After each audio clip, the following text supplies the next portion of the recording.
In un ippodromo Sant'Artemio blindato si lavora senza sosta agli allestimenti per il concerto dei Pinguini Tattici Nucleari previsto per il weekend. Il clima però è tutt'altro che disteso, tra nervosismo palpabile e modi poco cortesi da parte della sorveglianza e degli addetti ai lavori. L'atmosfera contrasta con l'entusiasmo di una città pronta ad abbracciare una delle band più attese dell'estate, con migliaia di fan provenienti da tutto il Veneto. Un clima di festa che coinvolge anche molti avventori. Siamo felicissimi, è un evento, è la prima volta che ci capita di assistere e di poter contribuire a un evento di questa portata. Sono attese 40.000 persone circa e sicuramente sarà una buona opportunità anche per il commercio, secondo noi.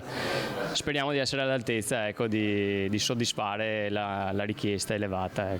Siamo in pieni preparativi già da questi giorni, stiamo organizzando tutto, per sabato siamo carichi. Sicuramente faremo dei primi semplici, il classico ragù, il pesto, dall'insalata di cereali con le melanzane, avremo l'hummus di ceci, della picagna, abbiamo davvero un po' di tutto, e poi il panino con la porchetta, visto che siamo a Treviso non può mancare. Dopo aver riempito Campovolo e San Siro, la band guidata da Riccardo Zanotti arriva in città con numeri da capogiro: 400 metri quadrati di LED wall, 700 punti luci, 18 cannoni per coriandoli colorati e una produzione con più di 100 addetti ai lavori. Uno spettacolo curato nei minimi dettagli, tra effetti speciali, intelligenza artificiale, scenografie futuristiche, che culminerà con un finale infuocato. In programma 27 brani in scaletta per oltre 2 ore di concerto, con un mix di successi storici e brani dell'ultimo album, da Romantico ma muori passando per Ringo Starr e Ricordi, oltre a Rubami la notte e Pastello bianco.